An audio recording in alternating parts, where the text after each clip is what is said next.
Hello friends. आज हम लोग छात्रावास अधीक्षक के बारे में बात करेंगे। इसका नोटिफिकेशन आ चुका है, आप सभी को पता है। एग्जामिनेशन फॉर्म कब से स्टार्ट हो रहा है ये भी आपको पता है, एंड सिलेबस भी आपको पता है। मैं आज कुछ अलग बात करने वाला हूँ। जैसे सबसे पहले देख लें, इसमें जो मेजर टॉपिक है कंप्यूटर है और मैथ्स है और जीके है। ये मेजर है और ये इनके सिलेबस ही बहुत बड़े बड़े हैं। जैसे जीके ही देखोगे 15 मार्क्स का है, लेकिन ये जीके का सिलेबस अगर आप देखते हो तो पूरा इसमें वो कुछ आपको दिखाई देगा। मतलब इसके लिए आपको हिस्ट्री पढ़ना है इंडियन में, ज्योग्राफी पढ़ना है इंडियन का, प्लस छत्तीसगढ़ का भी, इकोनॉमिक्स पढ़ना है। तो इस तरह से अगर आप इसको देखोगे तो बहुत बड़ा सिलेबस है। बट ये जीके आप कैसे कवर करोगे, मैं इसका एक शॉर्टकट ट्रिक दूंगा। ठीक है, ये शॉर्टकट ट्रिक तभी पॉसिबल होगा जब आपने कभी अपने लाइफ में जीके पढ़ा होगा।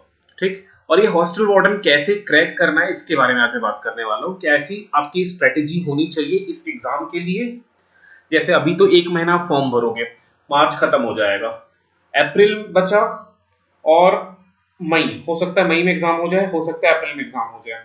कोई अभी ऐसा नहीं है कि एग्जाम कब होगा। वैसे व्यापम का जो वो शेड्यूल वाला टाइम टेबल आया ना, जिसमें सारे एंट्रेंस एग्जाम होते हैं, जैसे प्री बीएड हो गया, प्री एमसीए हो गया, इन सबका तो शेड्यूल आ चुका है। तो हो सकता है एग्जाम फिर उसके बाद ही हो।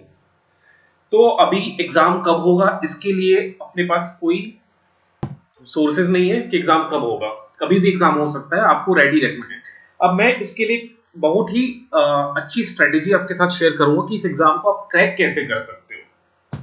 सबसे पहले एक बार ये देख ही ले, 30 मार्क्स का कंप्यूटर है, 25 मार्क्स का मैथ्स है, फिर 5 का हिंदी और 5 का इंग्लिश, मतलब 10 नंबर का लैंग्वेज है। लैंग्वेज पे अगर इंग्लिश किसी को नहीं आता तो इंग्लिश पे इतना प्रेशर लेने की जरूरत नहीं है। 5 ही क्वेश्चन आ रहा है, छोड़ सकते हो, क्योंकि टाइम दोगे।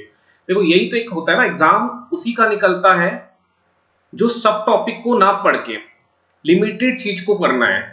अगर इंग्लिश देखो 5 नंबर का ही इंग्लिश आ रहा है, मैं एग्जांपल बता रहा हूँ, स्ट्रेटेजी का जो मेरा पॉइंट है, फर्स्ट पॉइंट में वही बताऊंगा। 5 नंबर का इंग्लिश आ रहा है और आपको इंग्लिश नहीं आता है, तो क्यों ही इस इंग्लिश को पढ़ना भाई? क्यों कोचिंग में जाके इंग्लिश का लेक्चर अटेंड करना? अगर आपने कहीं ज्वाइन कर लिया है या ऑनलाइन लिया है, अब उसका इंग्लिश के ही आप लेक्चर देखोगे तो कम से कम 15-20 क्लास होगा, 15-20 घंटे का वीडियो होगा। क्यों ही इंग्लिश के पीछे भागना? 5 क्वेश्चन। अब 5 में आएगा क्या? एक डेफिनेटली टेंस से क्वेश्चन आएगा और वॉइस से आएगा, नरेशन से आएगा। क्यों ही इतना करना? एक बार सिलेबस देख लें क्या इंग्लिश का। ये इंग्लिश का सिलेबस है। अब अगर इसको देखोगे 5 क्वेश्चन ही आने वाले हैं, जिसमें पूरा आपको पूरा इंग्लिश का ग्रामर करना है। तो ये जो पोर्शन है ना वोकेबलरी वाला, जिनको इंग्लिश नहीं आती उनकी बात मैं कर रहा हूँ, ये वोकेबलरी वाला मत देखना, क्योंकि सिनोनिम, एंटोनिम, स्पेलिंग्स ये सब में बहुत ज्यादा टाइम पास होगा आपका, तो ये कर ही नहीं पाओगे। सबसे बेटर ऑप्शन है ये, इसकी यूट्यूब में एक एक दो दो क्लास के ढूंढ लो। ठीक, वॉइस हो गया और नरेशन। अगर इसके लेक्चर देख लोगे, एक दो लेक्चर ही होगा, ज्यादा लेक्चर में वॉइस तो बचपन से पढ़ रहे हो यार, स्कूल में पढ़ोगे, 10वीं 11वीं 12वीं सब में वॉइस करे हो, इवन ग्रेजुएशन में वॉइस और नरेशन पढ़े होगे। तो एक बार आप अगर वीडियो देखोगे तो इसको निपटा लोगे। और एक क्वेश्चन आ गया, मान लो एक क्वेश्चन वॉइस से आ गया या फिर एक क्वेश्चन नरेशन से आ गया, या दोनों में से एक एक आ गया, तो 2 नंबर आपको मिल जाएगा 5 में। 5 में 2 नंबर, मतलब अगर 5 में आप 2 पा गए तो 40% इंग्लिश में आप कवर कर लिए। ठीक है, ये 2 टॉपिक करने से, वॉइस और नरेशन। ये बाकी अगर इंग्लिश नहीं आता, जैसे जैसे जिसको आता ही नहीं है, जैसे मैं अपनी ही बात करूं, सपोज मेरे को आता ही नहीं इंग्लिश, इंग्लिश आता ही नहीं, तो ये टॉपिक मैं बिल्कुल नहीं पढ़ने वाला। ये जेंडर आर्टिकल सबके इतने सारे रूल्स हैं, इतने रूल्स हैं कि क्यों अपना टाइम वेस्ट करूं। अगर मेरे पास ज्यादा टाइम होता, मान लो टाइम मेरे पास 6 महीने का होता, 5 महीने का होता, तब मैं इंग्लिश को भी देता, उस केस में मैं इंग्लिश को भी देता। लेकिन अब अपने पास टाइम नहीं है, नोटिफिकेशन आ गया तो पता नहीं कब एग्जाम हो जाए। हो सकता है 1 महीने बाद इसका एग्जाम हो जाए, अप्रैल में हो जाए, मई में ले लिए। ठीक, 3 महीना बहुत कम है, मैं आपको बता दूं। इस एग्जाम की प्रिपरेशन कर रहे हो और सिलेबस आप देख रहे हो तो 3 महीना बहुत कम है। अगर इंग्लिश नहीं आता तो इंग्लिश को छोड़ सकते हो, ये स्ट्रेटेजी का पॉइंट है मेरा, याद रखना। ठीक है, लेकिन जिसको आता है वो तो पढ़ ही लेना है ना। जो पढ़ ही रहे होंगे इंग्लिश, जैसे कुछ सीजीपीएससी मेंस वाले होंगे, अब वो तो इंग्लिश पढ़ किए होंगे 50 नंबर के लिए, तो उनको तो करना ही चाहिए। लेकिन जिनका इंग्लिश नहीं है, वीक है, तो भी क्यों ही ध्यान देना। उसी तरह से कुछ ऐसे भी होंगे जिनका इंग्लिश अच्छा होगा, हिंदी बेकार होगा। अब हिंदी बेकार है तो हिंदी का सिलेबस देखोगे, इतना सारा स्वर, व्यंजन, वर्तनी सब भर दिया हिंदी में। ठीक है, अब इसके लिए कौन इतना मेहनत करे भाई? क्यों ही इतना मेहनत करना हिंदी में भी? तो फिर भी अगर हिंदी करना चाहते हो तो ये मुहावरे और लोकोक्तियां एक बार देख लेना। हो सकता है आपके पास जो भी बुक हो, विनय कुमार पाठक की बुक हो तो ज्यादा अच्छी है, या कोई सी बुक, जो भी आपके पास बुक हो, उस बुक से आप मुहावरे और लोकोक्ति देख लेना, ज्यादा से ज्यादा आपका 1 से 2 घंटा जाएगा, ठीक है। और 4, 5, 10 दिन बाद फिर से 1-2 घंटा इसको देख लेना। इसमें कोई ट्रिक नहीं है, कोई रूल नहीं होता, बाकी ग्रामर्स में हमेशा रूल होगा, ठीक। अगर आप समास देखोगे, संधि देखोगे, इतने सारे नियम है, वो नियम ही याद नहीं होंगे। उसी प्रकार तत्सम, तद्भव, देशज, विदेशज, ये शब्द आपको याद करने पड़ेंगे सीधे सीधे, कौन सा संस्कृत में क्या बोलते हैं, किसको हिंदी में क्या बोलते हैं, वो पूरा याद करने वाला चीज है, ठीक। जैसे तेंदुआ, एक बार कई बार क्वेश्चन आया, तेंदुआ, तेंदुआ कौन सा वर्ड है, तत्सम है, तद्भव है, देशज है, विदेशज विदेशी वर्ड है, तो एक्चुअली ये देशज वर्ड है, ठीक है। तो आपको याद ही करना पड़ेगा यार, ये सब चीज में बहुत टाइम वेस्ट होगा। तो अगर ये हिंदी मान लो 10 नंबर का भी होता तो हम अच्छे से करते, बट 5 नंबर का है, और जिनका हिंदी वीक है, मैं उसी की बात कर रहा हूँ। जैसे कोई नए एस्पिरेंट है जो फर्स्ट टाइम तैयारी करने आए होंगे, अब फर्स्ट टाइम तैयारी करने आए होंगे तो हिंदी तो मुझे नहीं लगता अच्छा होगा, क्योंकि ग्रामर है, हम बोल लेते हैं वो अलग बात है, हमारी हिंदी में बातचीत करते हैं, लेकिन ग्रामर हमको नहीं आती है, ठीक है। तो ये चीज आपको ध्यान से समझना है।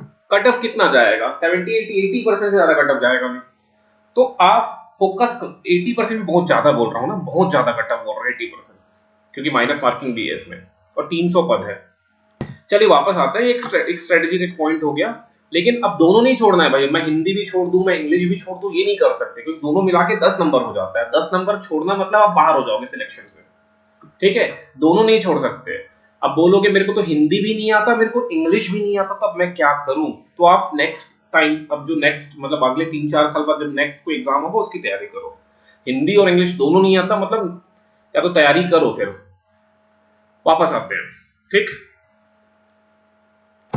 अब एक चीज मैं और बोल दूं, जिसको कटु सत्य होता है ना, कटु सत्य, मैं वो चीज, उस चीज को पहले बोल दूं, कटु सत्य, ताकि यही आप वीडियो स्किप करके निकल लो।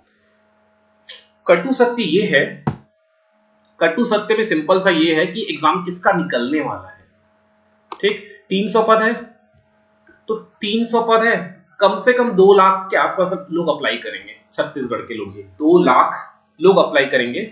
इस 2 लाख में कम से कम 30 से 40 हजार, या उससे ज्यादा, मैं 40,000, 50,000 बोल देता हूँ, 50,000, 50,000 ऐसे एस्पिरेंट होंगे,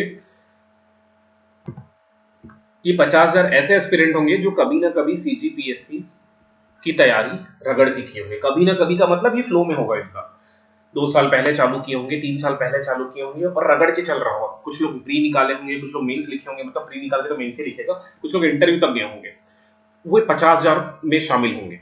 अब जो बचे 1.5 लाख, ये 1.5 लाख में कुछ लोग ऐसे होंगे, अभी इस 1.5 लाख में थोड़ा फैब्रिकेट कर दूं, इसको भी थोड़ा डिवाइड कर दूं, इस 1.5 लाख में ऐसे होंगे 50,000 जो रेगुलर तो नहीं होंगे, लेकिन कभी ना कभी सीजीपीएससी की तैयारी करे होंगे, 2019 में किए होंगे, उसके बाद छोड़ दिए होंगे, कुछ काम बूता में लग गए होंगे, तो ऐसे 50 होंगे। अब ये जो 1 लाख के आसपास ऐसे होंगे जिनका या तो फ्रेशर्स होंगे, या फिर वो कभी कभार पढ़ने वाले होंगे, जब फॉर्म आया, जब एग्जाम का नोटिफिकेशन आता है तब पढ़ लिए, फिर नहीं पढ़े, फिर 6 महीना नहीं पढ़े, फिर नोटिफिकेशन आया तो फिर पढ़ लिए। तो देखो पद 300 ही है, पोस्ट 300 ही आया है, और उसमें भी ये कैटेगरीज में डिवाइड हो जाएगा, जनरल हो गया, ओबीसी हो गया, एससी हो गया, एसटी हो गया, कैटेगरीज में भी डिवाइड हो जाएगा, तो उसमें भी मेल फीमेल में डिवाइड होगा, ओके। अब मेरी बात यहाँ ध्यान से आप लोग समझना, ये जो 50,000 हैं, जो लोग फ्लो में है, एक फ्लो में लगातार 3 साल 4 साल से पढ़ रहे हैं, इनके साथ आपका कंपटीशन है। जो ये 50,000 ऐसे एस्पिरेंट्स हैं, ऐसे स्टूडेंट्स हैं जो लगातार 2 साल 3 साल से लगे हुए हैं पढ़ाई में, तो उनका क्या क्या कवर्ड है ऑलरेडी। जीके वाला पोर्शन जो कि 15 क्वेश्चन आ रहा है वो कवर्ड है, हिंदी पढ़ के बैठे हैं, सीजीपीएससी मेंस में 100 नंबर का आता है, सीजीपीएससी तो निकलता ही नहीं बिना हिंदी के, तो हिंदी तो उनके ब्लड में होगा, खून में बह रहा होगा हिंदी। इंग्लिश भी कोई नहीं छोड़ेगा, 50 नंबर का इंग्लिश आता है मेंस में, तो उनका ये भी कवर्ड है। मैथ्स भी आता है, तो क्योंकि वो सी सेट का पोर्शन हो जाता है और मेंस में भी है 50 नंबर का, तो मैथ्स भी उनसे बनता है। अब रही बात कंप्यूटर, 30 नंबर का आ रहा है ना, ये कंप्यूटर का उतना रोल नहीं है सीजीपीएससी में, तो इसको मैं उससे बाहर रख देता हूँ। फिर भी जो सीजीपीएससी का एस्पिरेंट है वो technology, art, science and tech पढ़ता है, तो इसमें उसको कंप्यूटर का एकदम जीरो तो नहीं होगा, होगा लेकिन, ठीक। अब एक रहा नया जो जुड़ा है, पेडागॉगी, है ना, जो पहली बार अभी इंट्रोड्यूस हुआ है पेडागॉगी, ये टीचर्स के एग्जाम में जनरली आता था, बाल मनोविज्ञान, इससे 10 प्रश्न आने वाले हैं, और ये 10 प्रश्न कैसे होंगे मैं इसके बारे में बाद में थोड़ा डिस्कस करता हूं। मैं पहले यही आ जाऊं, ये जो 50,000 है ना, इन लोग इस 50,000 में ये 300 में से कम 200 से 250 पद इन्हीं लोग ले जाएंगे। ये जो 50,000 है, ध्यान से मेरी बात समझना, टोटल कितने फॉर्म भरा रहे हैं, 2 लाख के आसपास भराएगा। उस 2 लाख में से ये 50,000 वो है जो कंटिन्यूसली 2 साल, 2.5 साल, 1.5 साल से पढ़ रहे हैं। वो 50,000 में से ये 300 पद में से 200 से 250 ये लेके जाने वाले हैं।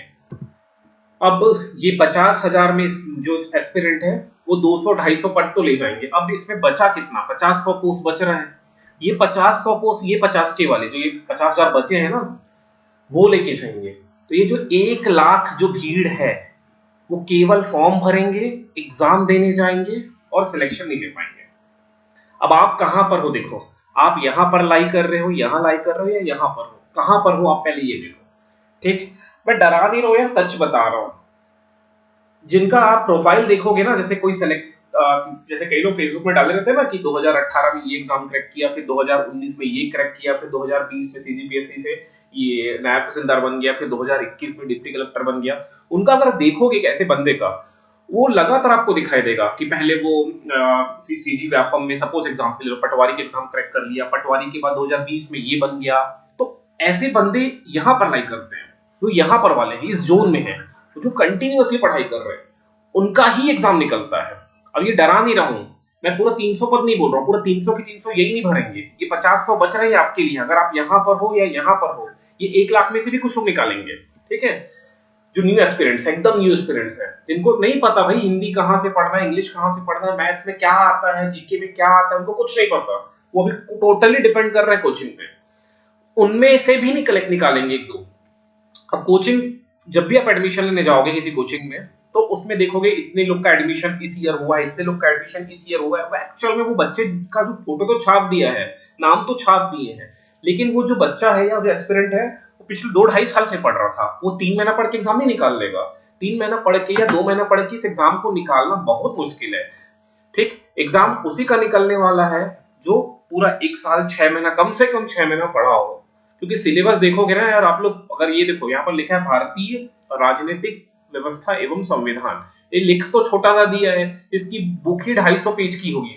अब ये 250 पेज की बुक को पढ़ना 6-7 दिन में, 10 दिन में इम्पॉसिबल है। सिमिलरली हिस्ट्री देखोगे, अब हिस्ट्री देखो, हिस्ट्री की इसमें आधुनिक भारत लिखा है सीधे सीधे, भारतीय सभ्यता एवं सांस्कृतिक इतिहास, मतलब ये प्राचीन भारत दे दिया। ठीक, उसके बाद 1857 से 1947, मतलब ये पूरा प्राचीन आधुनिक सब है इसमें। अब इसकी बुक देखोगे आप लोग, तो ये भी 250-300 पेज की बुक है। इसको कैसे निपटा लोगे आप लोग? अगर आप न्यूली एस्पिरेंट हो, नए, अभी जस्ट नए आए हो, या 12वीं पास हो, या ग्रेजुएशन जस्ट कंप्लीट किए हो, तो इस एग्जाम में फंसोगे आप लोग। तो इसका मैं आपके लिए भी एक स्ट्रेटेजी बताऊंगा। और जो लोग ऑलरेडी कोचिंग करके बैठे हैं, मतलब मान लो 2019 से कोई तैयारी कर रहा है, 20 से कोई तैयारी कर रहा है, या कोई 21 से तैयारी कर रहा है और कंटिन्यूअसली लगा हुआ है, उनको क्या करना है, ये 2 कैटेगरी में अपन बांट के इसको पढ़ते हैं। ठीक है, सिलेबस डिस्कस नहीं कर रहा हूं, बिकॉज आप लोग को सब पता है सिलेबस। और सबसे इंपॉर्टेंट, मार्केट में ना एक बुक मिलेगी अब आपको। अब मार्केट में सारे कोचिंग क्लासेस की ये बुक आ जाएगी। कोई भी फलाना एकेडमी का होगा, ये फलाना बुक है मेरी, ज्यादा 150 रुपए से बुक चालू हो जाएगा, 150 से 200 या 250 की, इसी रेंज में ये बुक मिलेगा। ठीक है, ये बुक एक्चुअल में आपके लिए पॉइजन है, जहर है, ये बुक मत लेना। चाहे कोई भी कोचिंग का हो, चाहे कोई भी कोचिंग का हो, ऐसी बुक मिल रही होगी तो उसको मत खरीदना, क्योंकि वो जहर है। कोई इस बुक का कितना पेज होगा, इस बुक में ज्यादा से ज्यादा 250-300 पेज होंगे, ज्यादा से ज्यादा 250-300 पेजेस होंगे। ठीक है, अब इस 300 पेजेस में वो सबको डाला होगा, मतलब मैथ्स भी इसी में होगा, कंप्यूटर भी इसी में होगा। इसी बुक में आपको जीके मिल जाएगा, जीके में सारे खंड मिलेंगे, ज्योग्राफी हो गया, पॉलिटी हो गया, हिस्ट्री हो गया, सब तुमको दिखाई देगा। जो हिस्ट्री अकेले, अगर हिस्ट्री की कोई अच्छी बुक लोगे तो वो 300 पेज की तो अकेले हिस्ट्री की बुक आती है। पॉलिटी की बुक लोगे तो 300 पेज की अलग से रहेगी। ज्योग्राफी लोगे तो 300 पेज की, तो मतलब 900 पेज तो ये 3 खंड होते हैं। मतलब इसमें सब कुछ मिला के, सोचो गणित, अगर आप लोग गणित की कोई बुक लेते हो, जैसे आर एस अग्रवाल हो गया, एक यादव जी की बुक आती है, वो बुक लोगे तो वो 400-450 पेज की अकेले बुक है मैथ्स की। ठीक है, तो ये जो बुक है ना, ये कोई काम का नहीं होने वाला, कोई काम का नहीं है। इसमें पैसे वेस्ट मत करना, 150-200 रुपए का जो बुक है मत लेना। वो केवल आपको एक होप जगाएगा कि ये पढ़ लूं तो एग्जाम निकल जाएगा, नहीं निकलने वाला इतना पढ़ के। ठीक है, नहीं निकलेगा इतना पढ़ के, तो ये बुक नहीं लेना है। सबसे पहले इस बुक को खरीदने की कोई जरूरत नहीं है, मार्केट में ये बुक निकाला ही जाता है ताकि पैसे कमा ले। कल मैं कोचिंग अपना खुलता हूँ ना, तो मैं भी ये बुक निकालूंगा, ऐसी बुक। और बेचूंगा, याद रखना। मैं भी कल कोचिंग ओपन कर लिया तो पैसा कमाने के लिए मैं भी ये बुक ओपन कर बेचूंगा, लेकिन इसे बेवकूफ बनाना है स्टूडेंट को, इस बुक से एक क्वेश्चन नहीं फंसने वाला। तो बात याद रखना, ये बुक नहीं पढ़ना। अब आपको कौन सी बुक पढ़ लेनी चाहिए? अगर आप देखो लॉन्ग टर्म में तैयारी करना चाहते हो, ठीक है, तो आप हिंदी के लिए ले लो, विनय कुमार पाठक की बुक आती है वो ले लो, या लूसेंट ले लो हिंदी के लिए। इंग्लिश के लिए आप देख लेना, मार्केट में बहुत सारी बुक है, कोई सी भी बुक उठा लेना, सारी बुक अच्छी है इंग्लिश के लिए। हिंदी के लिए विनय कुमार पाठक इसलिए अच्छी है विनय कुमार पाठक क्योंकि वो छत्तीसगढ़ ग्रंथ अकेडमी की बुक है। मतलब ग्रंथ अकेडमी की बुक तो नहीं है, छत्तीसगढ़ ग्रंथ अकेडमी की बुक नहीं है, लेकिन वो क्या थे, छत्तीसगढ़ राजभाषा आयोग के सदस्य रहे हुए हैं, तो एक सरकारी आदमी जैसा है वो बुक, और वहां से क्वेश्चन फंसते ही है। फंसते का मतलब उसमें सब कुछ है, तो वो बुक ले लेना हिंदी के लिए। इंग्लिश के लिए जो आप चाहो ले लेना। गणित के लिए आर एस अग्रवाल की बुक आती है, इंग्लिश में बहुत अच्छी है, लेकिन अगर हिंदी में चाहते हो तो यादव की बुक आती है, एक नाम एग्जैक्टली मुझे नहीं आ रहा है, बहुत फेमस है पब्लिकेशन, आर डी यादव या आर एस ऐसा कुछ नाम है, देख लेना, यादव की बुक आती है गणित की, वो ले लेना। चौथी, जीके के लिए तो मैं कभी लूसेंट नहीं देता कि लूसेंट बुक से पढ़ो, लेकिन अभी समय कम है तो लूसेंट की ब्लू वाली बुक आती है, ब्लू कलर की होती है, लूसेंट का जीके का बुक आता है, ब्लू कलर का होता है, वो बुक बेस्ट है वनडे एग्जाम के लिए। लेकिन लूसेंट का बुक उनके लिए अच्छा है, फिर से बात सुनना, जो कभी ना कभी पढ़े होंगे, क्योंकि उसमें समझाया कुछ नहीं है, केवल पॉइंट पॉइंट पॉइंट में लिख दिया है चीजें को। जैसे प्लासी का युद्ध है तो बैटल ऑफ प्लासी के बारे में कुछ नहीं बताएगा, क्या उसकी अवधारणा थी, क्यों हुआ, कहां हुआ, बस इतना ही बता देगा, वो क्यों हुआ, क्या परिस्थिति थी, कुछ डिस्कस नहीं करेगा, तो आपको याद नहीं होगा, बस डेट लिख देगा, इस दिस डेट को इनके मध्य हुआ था, ये रिजल्ट था, ठीक है। सो लेकिन अब आप लोग न्यूली हो तो नहीं समझ में आएगा, लूसेंट में बोलूंगा तो भी आपको समझ में नहीं आएगा, और याद तो होता नहीं है यार, इतना हमारा शार्प माइंड थोड़ी है कि एक बार बुक पढ़ लिए, स्वामी विवेकानंद तो नहीं है ना कि एक बार बुक पढ़े और याद हो जाए, तो ऐसा नहीं होगा।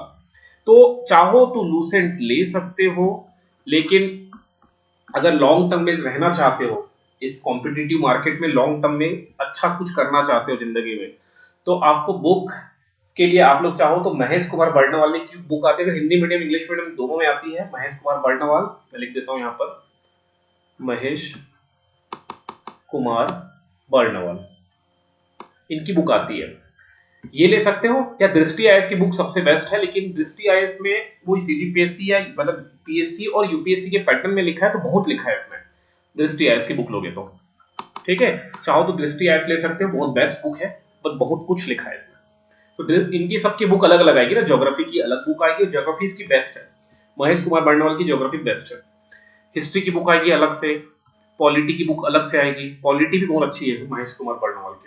वैसे दृष्टि की सारी बुक बेस्ट है, बट आप चाहो थोड़ा कम पढ़ना तो महेश कुमार बर्णवाल की बुक भी ले सकते हो, ठीक है।